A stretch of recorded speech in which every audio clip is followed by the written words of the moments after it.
Estimados, junto con saludar, ahora veremos la segunda parte de pediatría. En primer lugar hay que ver los trastornos ácido-base. En el fondo, un grupo de trastornos que se caracterizan por cambiar el pH, claramente, y los componentes asociados a este, como los protones o también el balance de gases de CO2, O2 y también eh, de bicarbonato, ¿ya? En realidad del anión HCO3. En este sentido, los trastornos del equilibrio ácido-base se pueden dividir en acidosis o alcalosis, claramente dependiendo de cómo está el pH.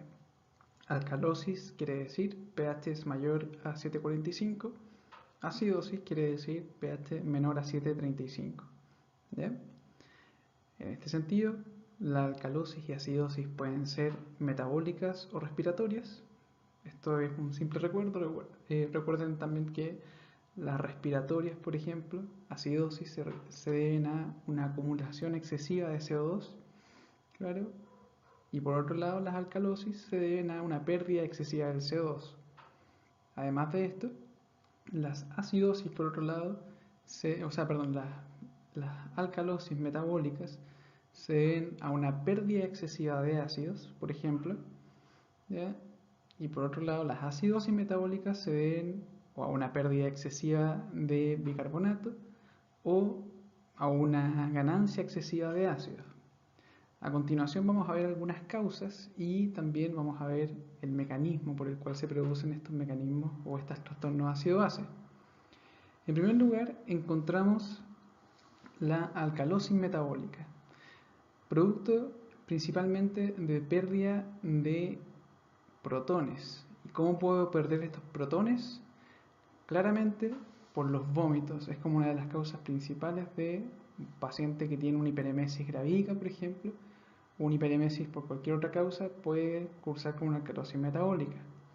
Otra condición que se relaciona a esto es el hiperaldosteronismo, ¿ya?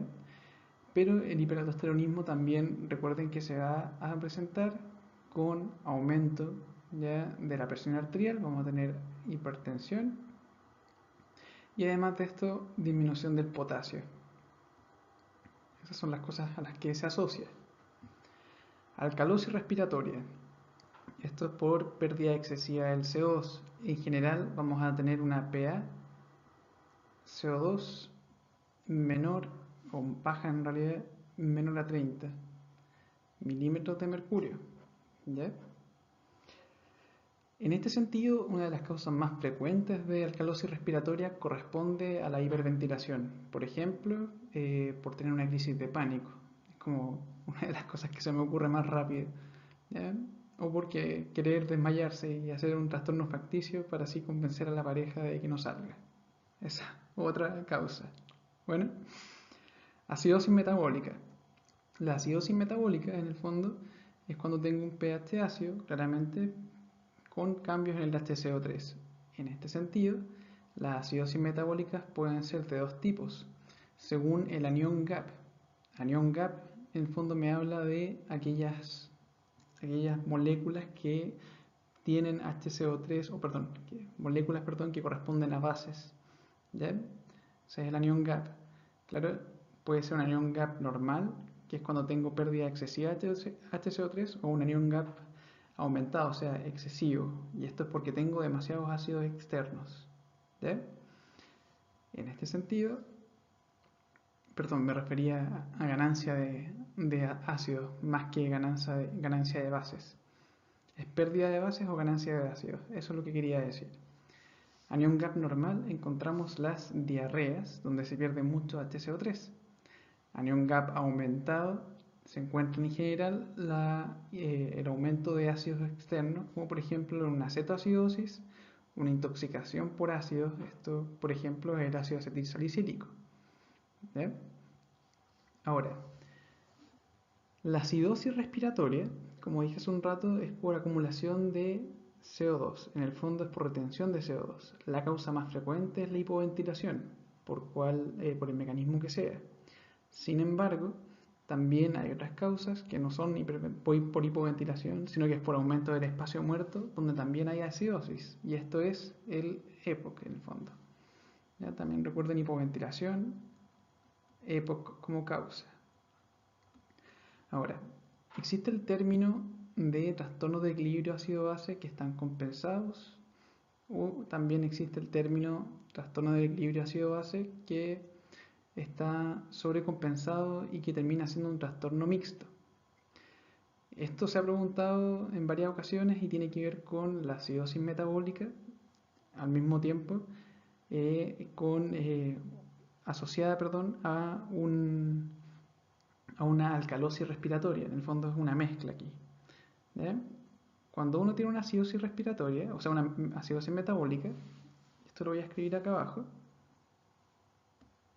en general va a presentar un pH que es menor a 7,35, perdón.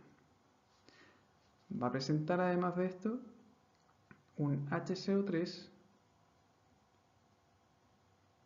que va a tender a estar disminuido, menor a 20. ¿Ya? 23 debería ser, pero menor a 20. Y vamos a tener una PaCO2 que puede tener distintos valores según si está no compensando, compensando o si tiene un trastorno mixto, sobrecompensando. Entonces, según esta PaCO2, podemos presentar hacia arriba, primero, PaCO2 normal, o sea, dentro de rangos normales, es una acidosis metabólica no compensada. Lo que podría ocurrir, por ejemplo, en un paciente con una falla renal crónica, donde ya se está acostumbrando casi a tener la sangre un poco más ácida. Segundo, que la PaCO2 esté compensando. Esto quiere decir que la PaCO2 esté disminuida. ¿Ya? Acá compensada. Y si está muy disminuida, estaría el paciente con el trastorno mixto, con alcalosis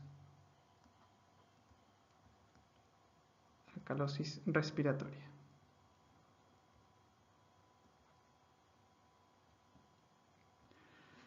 Ya, eso es lo primero.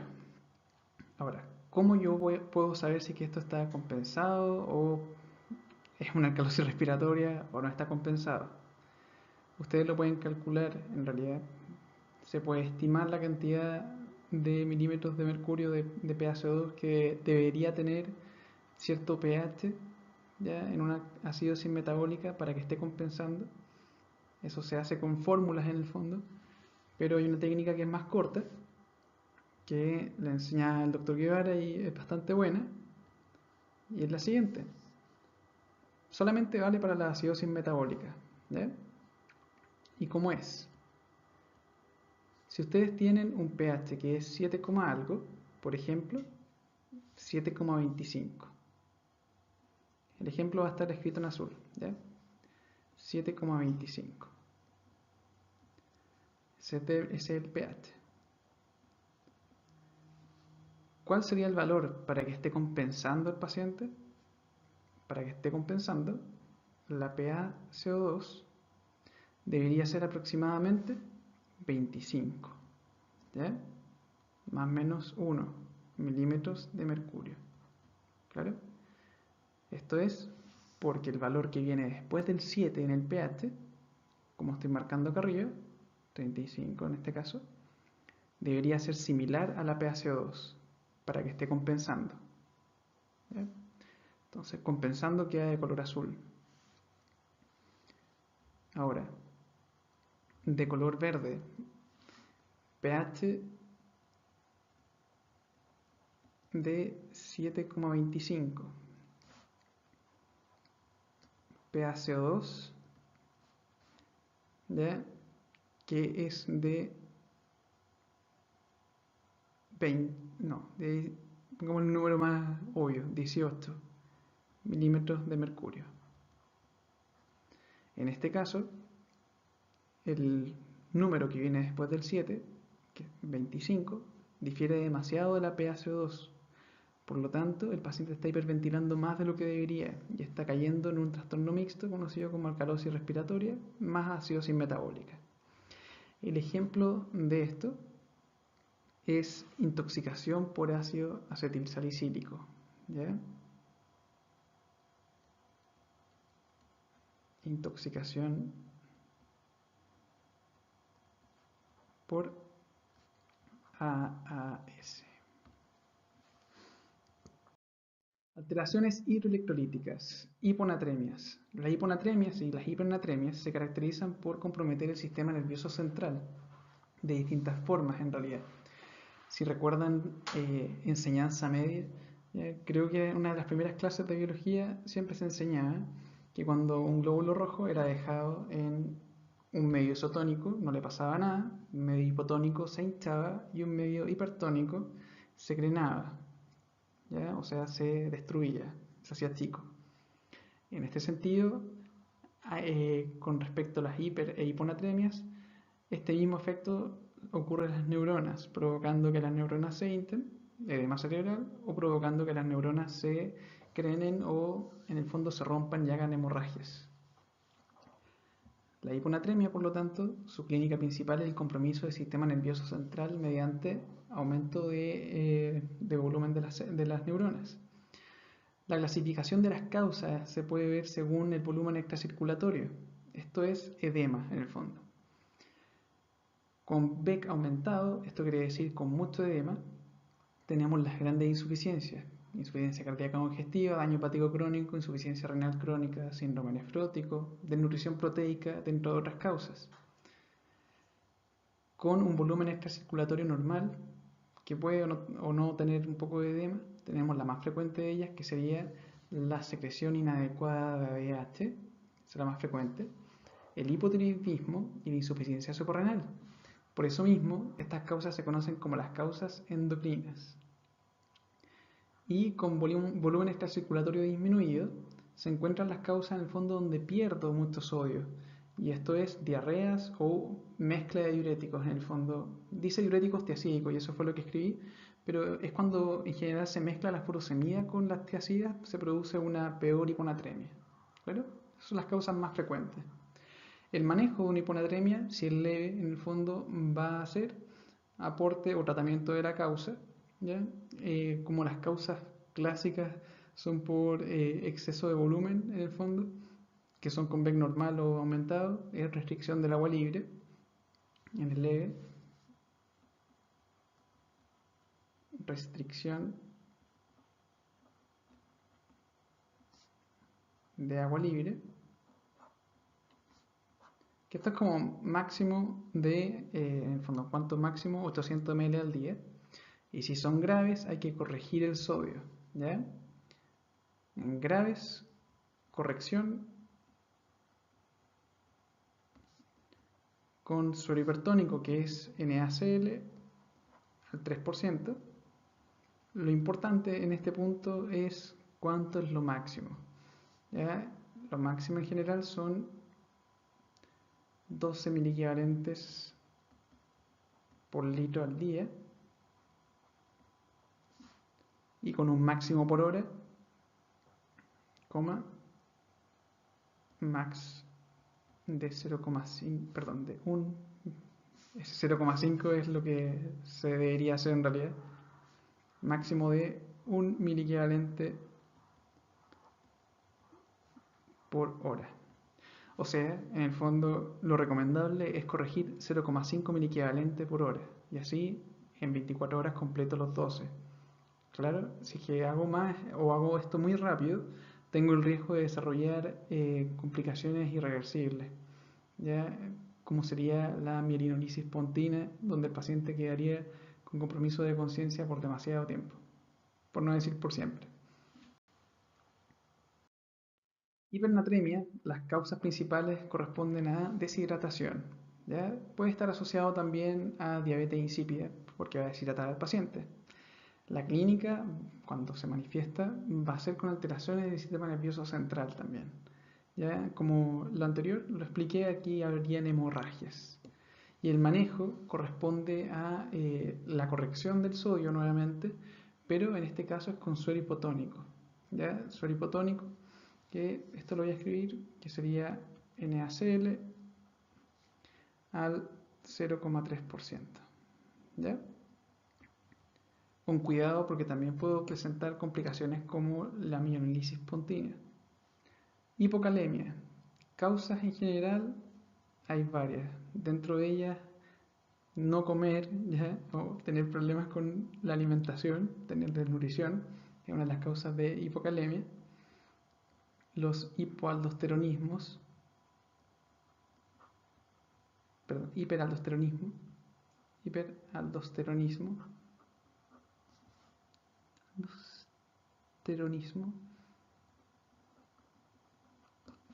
el síndrome de Cushing, que va de la mano, claro, dentro de otras causas. Características del potasio es que va a tener alteraciones electrocardiográficas. Y dentro de estas alteraciones electrocardiográficas, lo que llama la atención es el QT prolongado. Y este QT prolongado tiene el riesgo de transformarse en una torsión de puntas.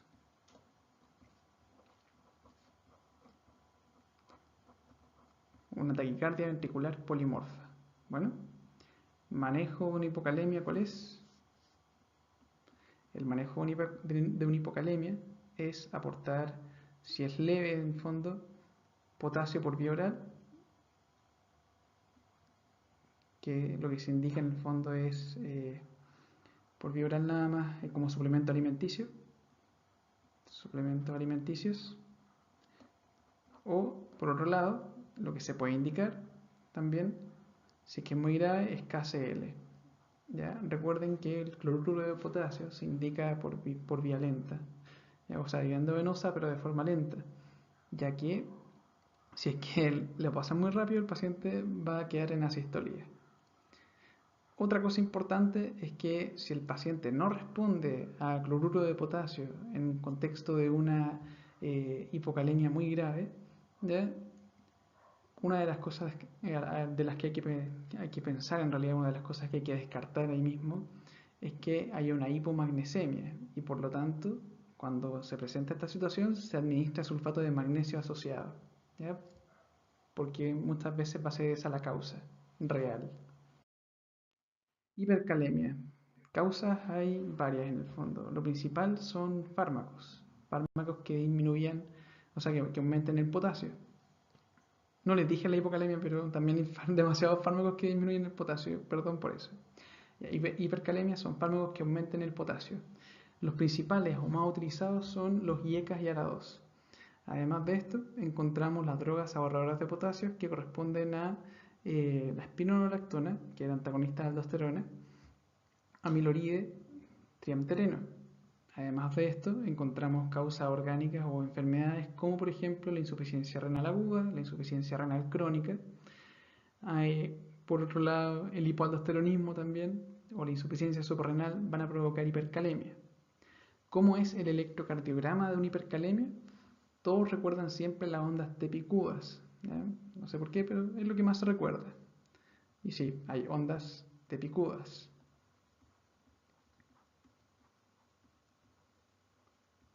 ¿Y luego qué ocurre? Muchos pensarán que es una taquiarritmia, pero en realidad lo que ocurre es ondas tepicudas, QRS anto, bradicardia, ¿ya? En el fondo es como una de las causas de bloqueo AB de tercer grado adquirida transitoriamente. Tratamiento de la hipercalemia es algo que hay que saberse bien. Primero, el tratamiento depende mucho de los niveles de potasio y además depende mucho de si hay unas alteraciones electrocardiográficas.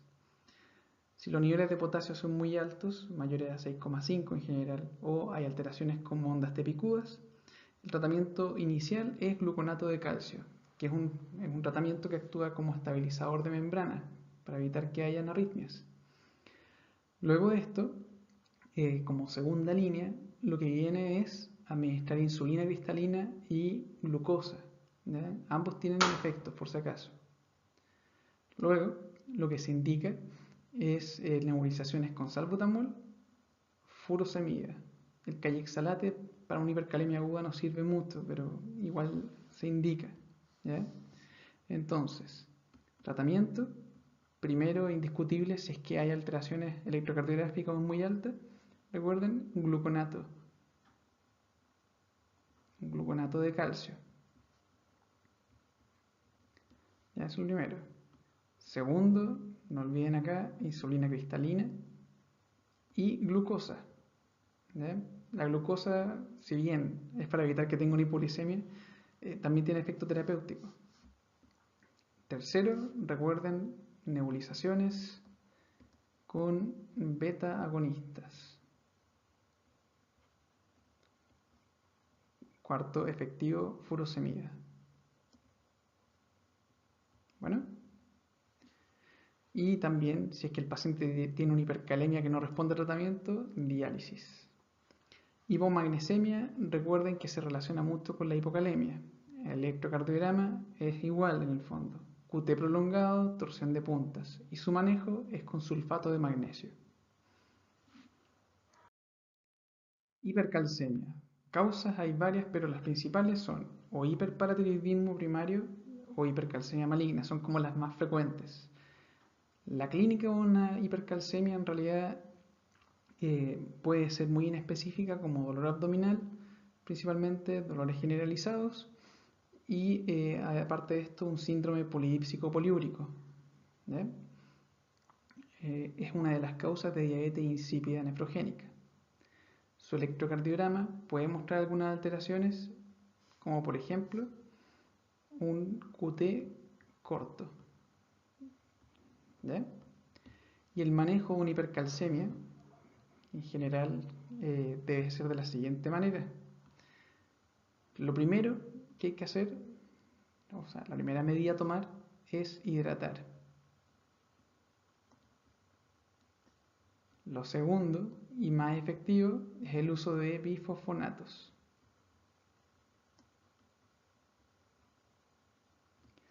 Lo tercero, en estos casos, es indicar furosemida. Y lo cuarto, que no lo estoy nombrando ahora porque en general es de adultos, si es que tiene un tumor hematológico, ¿ya? O un cáncer hematológico que produce hipercalcemia como el mieloma, también hay que darle corticoides. Hipocalcemia. Causas de hipocalcemia pueden haber varias también. Fármacos que produzcan hipocalcemia como diuréticos puede ser una causa. ¿Ya? Pueden existir también los hipoaldosteronismos secundarios a tiroidectomía también, etc. La clínica es distinta a la anterior, ya que acá lo principal es la tetania. ¿Ya? El paciente va a presentar tetania. Y el electrocardiograma va a ser muy parecido a la hipocalemia y la hipomagnesemia. QT prolongado, recuerden que después evoluciona en una torsión de puntas. ¿Ya? Tratamientos con aporte de calcio, por la mejor forma puede ser por vía o de forma como gluconato o carbonato de calcio, pero la idea es aportarlo.